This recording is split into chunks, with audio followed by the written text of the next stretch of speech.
Il y a longtemps, très longtemps, dans un village du pays de Caux, il y avait au bord d'un chemin une jolie maison dans laquelle habitaient deux femmes, Madame Lefèvre et sa servante, Rose.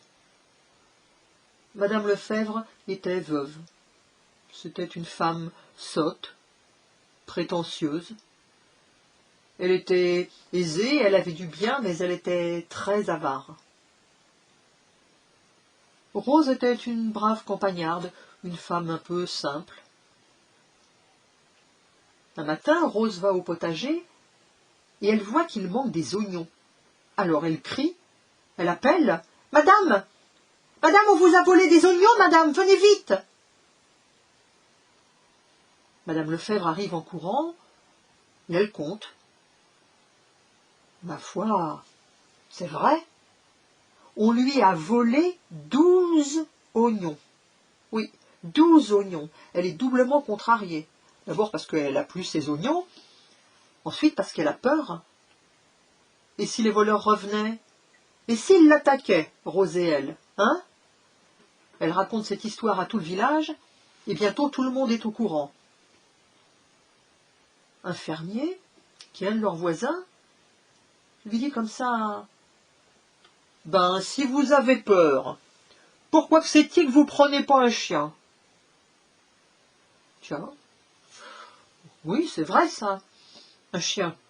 Il aboiera quand quelqu'un s'approchera. Mais Madame Lefèvre prévient tout de suite. Elle veut bien prendre un chien, mais elle veut pas le payer. Et puis il faut qu'il soit petit, parce que un gros, il va la ruiner en frais de nourriture. Elle envoie Rose en chercher un, mais au début elle n'en trouve pas. Il y a bien l'épicier de Rolleville qu'en a un, mais il demande 2 francs. 2 francs pour couvrir les frais de nourriture.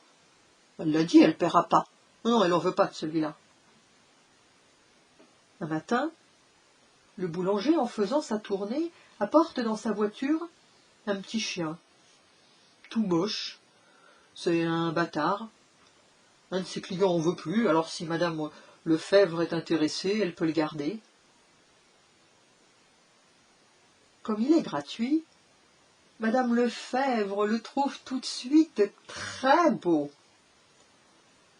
Rose s'accroupit, elle le caresse, l'embrasse, et lui, tout content, il remue la queue, il la lèche.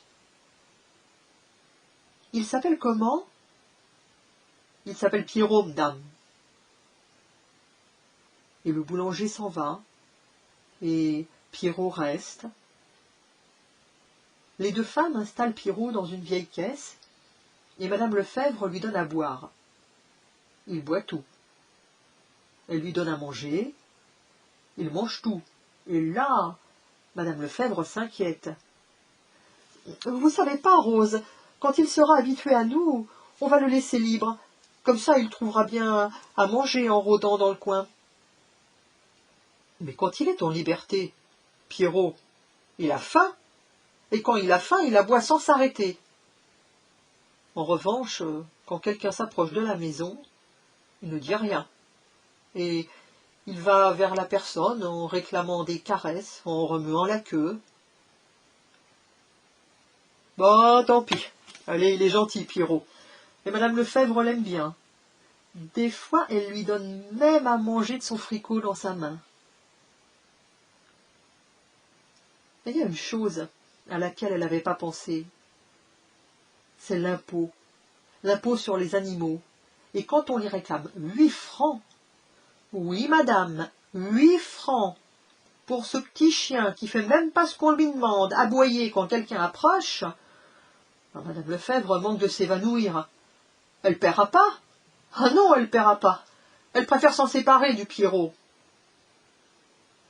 Elle envoie Rose le donner à qui le voudra, mais Rose revient avec. Personne n'en veut de ce petit chien qui est moche et qui sert à rien. Alors, à défaut d'une autre solution, Madame Lefèvre dit qu'il faut le jeter dans la marnière. La marnière, c'est un puits, un grand trou profond, où on va jeter son chien quand on n'en veut plus. Quand on passe à côté, on entend les bêtes qui hurlent, qui se battent, qui se dévorent vivantes. Et quand on se penche au-dessus, ça pue la charogne. Même les chiens des chasseurs et des bergers n'osent pas s'en approcher, il faut un détour. Madame Lefebvre demande au cantonnier d'aller y jeter Pierrot, et il lui demande 10 sous. 10 sous?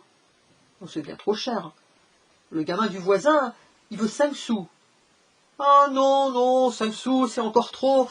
Tant pis, elles vont le faire elles-mêmes. Et puis, c'est mieux pour Pierrot. Au moins, il ne sera pas brutalisé en route. Le jour où elles vont le jeter, Pierrot a droit à une bonne assiette de soupe, avec un doigt de beurre.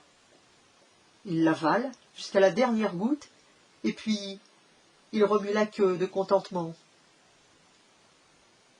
À la nuit tombante, au moment de partir, Rose le prend dans son tablier. Elles avancent à grands pas toutes les deux, comme des voleuses. Quand elles arrivent à la marnière, Madame Lefebvre se penche pour écouter s'il y a un autre chien. Non, il n'y en a pas. Pierrot va être tout seul. Alors Rose, qui pleure, embrasse Pierrot et le jette dans le trou. Elles se penchent toutes les deux, l'oreille tendue. Elles l'entendent tomber. Elles entendent son cri de douleur quand il touche le fond. Et puis, Pierrot se met à aboyer. Il aboie comme jamais il avait aboyé avant. Les deux femmes sont saisies de remords et elles se sauvent en courant. Et comme Rose court plus vite, Madame Lefebvre crie « Attendez-moi, Rose, attendez-moi » Toute la nuit, Madame Lefebvre fait des cauchemars. Au petit matin, elle se lève et elle court toute seule à la marnière. Quand elle arrive, elle entend Pierrot aboyer. Il a aboyé toute la nuit. Elle s'effondre en larmes. Elle lui parle. Elle lui dit qu'elle va le sortir de là et s'occuper de lui jusqu'à la fin de ses jours. Lui, il lui répond avec sa voix de petit chien fidèle. Elle court comme une folle chez le puisatier et elle lui raconte toute son histoire. Il l'écoute, sans rien dire. Et quand elle a fini, « Vous voulez le revoir, votre chien? Ça fera 4 francs. » 4 francs? Non, enfin c'est pas possible, il ne peut pas lui demander 4 francs pour sortir un tout petit chien de ce trou. Non mais attendez, ma petite dame, vous croyez tout de même pas que je vais apporter mes cordes, mes manivelles, monter tout ça, aller là-bas avec mon garçon, risquer de me faire mordre par votre chien en descendant dans le trou, tout ça pour le plaisir de vous le redonner. Mais fallait pas le jeter. Madame Lefebvre s'en va, la tête haute, les lèvres pincées. Quand elle rentre, elle explique tout à Rose. Mais Rose, elle est toujours résignée. 4 francs. Oh oui, madame, 4 francs, c'est beaucoup d'argent. Mais on pourrait peut-être lui jeter à manger pour qu'il ne meure pas de faim comme ça. Ah, mais oui, ça c'est une bonne idée. Madame Lefebvre est toute contente. Et les voilà repartis, avec un gros morceau de pain beurré. En arrivant, Rose crie « Pierrot !» Et lui, il répond, et elle lui lance des bouchées, et aussitôt que Pierrot en a mangé une, il aboie pour en avoir une autre. Et tous les jours, elles reviennent à donner à manger à Pierrot. Mais un matin, au moment de laisser tomber la première bouchée, elles entendent un aboiement formidable. Pierrot n'est plus tout seul. Il y a un autre chien dans le trou, et un gros. Elles jettent la nourriture, mais à chaque fois elles entendent une bagarre et les cris plaintifs de Pierrot qui se fait mordre par l'autre, qui est plus fort, plus vigoureux. Rose a beau crier C'est pour toi, Pierrot. Celle-là, c'est pour toi. Elle voit bien que Pierrot n'a rien. Elles se regardent toutes les deux. Elles savent plus quoi faire.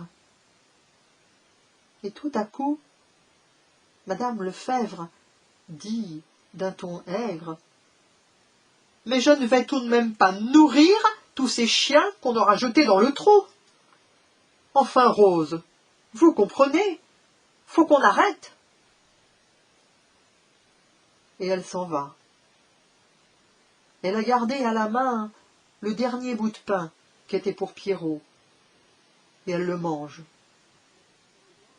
Derrière elle, Rose la suit, en pleurant.